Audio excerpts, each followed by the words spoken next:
Não tem caneca da Olivetti. Hoje tem Thai Expresso. O que vocês estão vendo é um expresso tailandês, que é uma maravilha. Café do norte da Tailândia, nas montanhas. Esse aqui está misturado com café de Mianmar e do Vietnã. São ótimos os cafés sudeste da Ásia. Um pouquinho de leite e gelo. É o que eles chamam de expresso Thai. Uma maravilha. E dá um kick fenomenal, mais levinho, porque tem um leite que dá uma. Bom, então eu vou começar com o kick. Sudeste da Ásia, budista, da cidade mais. Vocês devem saber, a cidade mais visitada do planeta é aqui. O mundo inteiro vem e quer vir para Bangkok. E é uma das grandes capitais do planeta. Bom, um dia eu vou fazer um Pepe Café só mostrando o melhor de Bangkok, mas isso mais tarde, quando não tiver mais guerra, ou seja, nunca. Bom, café primeiro.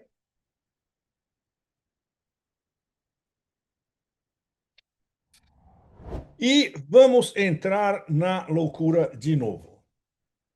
Bom, eu estou conversando com vocês no meio da semana de novo. Como na semana passada, vocês devem lembrar, na semana passada, onde não se sabia o que ia acontecer. Ninguém podia imaginar, por exemplo, que o cessar-fogo seria continuado pelo orangotango da Barbária. Foi exatamente o que aconteceu no início dessa semana, na terça-feira dessa semana, ele prolongou o cessar-fogo. A princípio, todo mundo pensava que era indefinidamente. Não.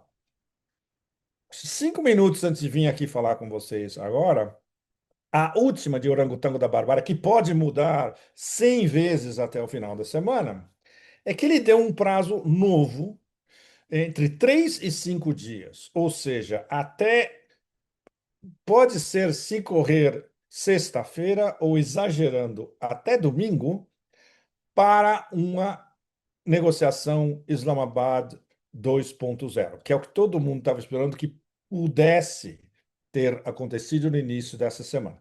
E desabou praticamente na última hora, porque os iranianos deram um balé sensacional em cima dos americanos.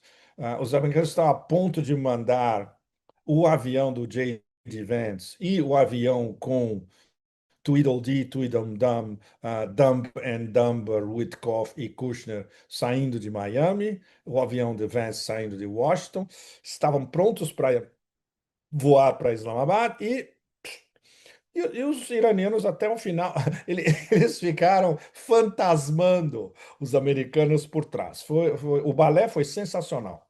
E no final, o negócio teve que ser cancelado e todo mundo sabia que não ia dar para lugar nenhum. Eu vou entrar com o que eu escrevi hoje e que vai ser publicado no meio da semana e até o final da semana vai ter tradução em diversos canais do Brasil em português. O que significa esse balé? Bom, na cabeça do orangotango da Barbária, evidentemente cada post que ele bota no Truth Social muda tudo de post para post. Às vezes tem um fio condutor. E essa semana, aparentemente, há um fio condutor que começou com ele dizendo que o sistema de poder em Teherã está fraturado.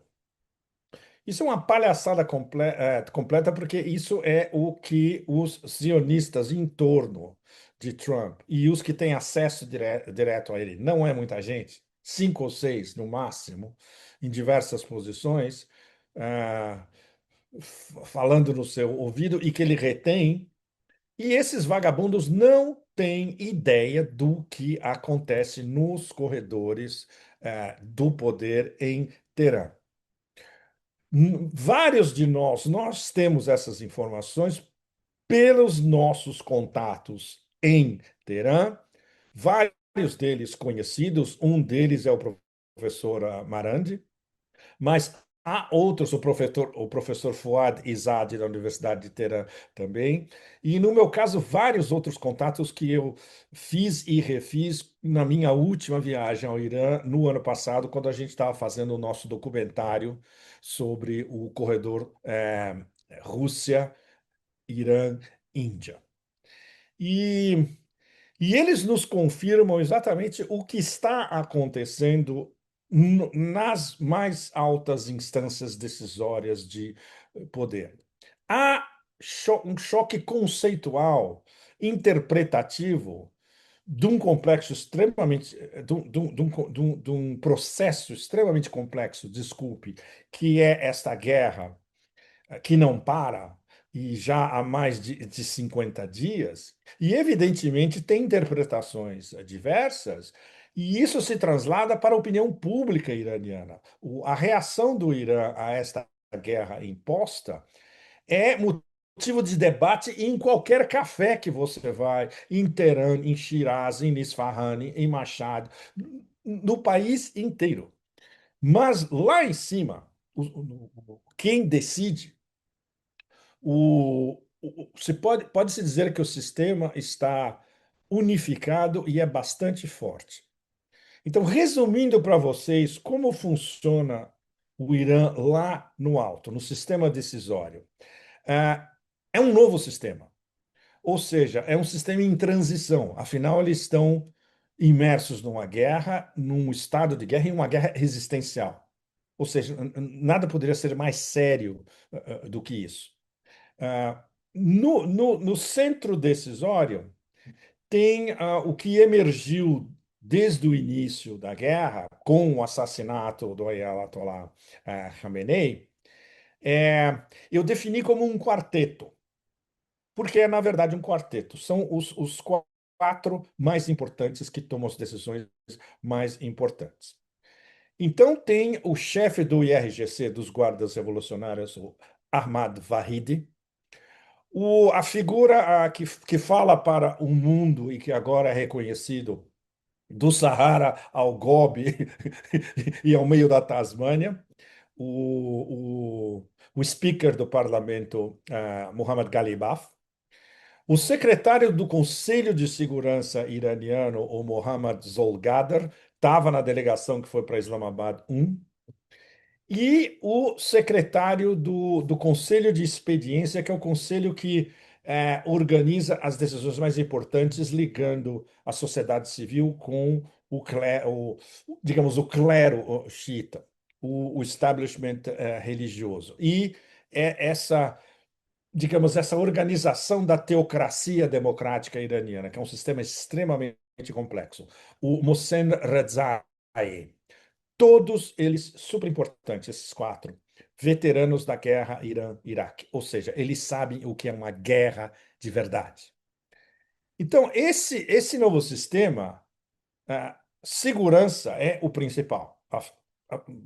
Eles estão no meio de uma guerra existencial. Então, esse é um imperativo categórico: manter a segurança e a unidade e a coesão do país. Então, esse sistema está coexistindo com o sistema anterior, que era uma espécie de híbrido, onde tinha uma presença forte dos reformistas. E esses reformistas incluem o presidente Pezeshkian e o ministro das Relações Exteriores Araghchi. O dado mais importante, esse Conselho de Segurança, o Conselho Supremo de Segurança iraniano, tem 13 membros. Só dois desses membros são reformistas. Ou seja, 11 deles são ligados ao IRGC e são mais, digamos, simplificando, linha dura. Mas o mais importante é que, acima do Conselho de Segurança e acima dessas interpretações diversas, digamos, simplificando mais uma vez a ala militar e a ala reformista, tem o Ayatollah Mojtaba Khamenei, que sempre foi muito próximo dos guardas revolucionários do IRGC, e ele é a decisão final. Ah, por problemas de segurança mais do que evidentes, ninguém pode saber onde está o Ayatollah Mojtaba Khamenei, porque ele é o alvo número um de uma nova decapitação vindo do sindicato Epstein. Então, a comunicação entre eles é por correio humano, literalmente. Pedaços de análogo, pedaços de papel escritos passando de um para outro. Ou seja, não tem como saber isso de onde vem. É a maneira mais segura, certo? Ou seja, as decisões, em vários casos, elas podem demorar um pouco. No caso do por que o Irã não foi a Islamabad 2.0, quando estava tudo praticamente armado, no início dessa semana, eles já tinham dito N vezes que não tinha o menor sentido, especialmente depois do lançamento do bloqueio naval totalmente ilegal, que é, para todos os efeitos, uma declaração de guerra dos americanos. Os iranianos disseram, bom, não tem nem o que discutir. Se não abole esse bloqueio, a gente não tem nem o nem por que ir para Islamabad discutir o quê. Então tem a, a, digamos, essas duas correntes paralelas evoluindo em paralelo, mas chegando no final do túnel com uma decisão que vem de Mojtaba Khamenei, se juntando o vetor diplomático e o vetor militar, uh, em relação aos objetivos, isso não muda. Ou seja, para esses dois vetores e até para outros vetores paralelos, não tem como haver uma negociação quando o império da pirataria impõe um bloqueio naval, que é, na prática, um ato de guerra e, acima de tudo, e mais do que isso até, eles agora estão abordando, atacando naves iranianas transportando petróleo, o que é, de fato, uma violação do tal cessar-fogo. Então, o cessar-fogo já está sendo quebrado pelos Estados Unidos, e mais do que isso, não só pelo ataque aos navios, mas o todo da história. O bloqueio naval, que é totalmente ilegal. Isso já foi dito várias vezes, não só pelos guardas revolucionários, pelo ministro das Relações Exteriores, Araghchi, no Twitter X. Vocês vão na conta do Araghchi no Twitter X, está tudo lá, escrito por ele. Isso significa que o Irã não piscou, não vai piscar, e seja o que tiver em jogo, não vai piscar. Ou seja, o principal, o X da questão dessa história toda, a responsabilidade da destruição da economia global que já começou, ela é diretamente imputável à barbárie, ao Império dos Bárbaros. Como funciona a estratégia, entre aspas, do orangotango da barbárie?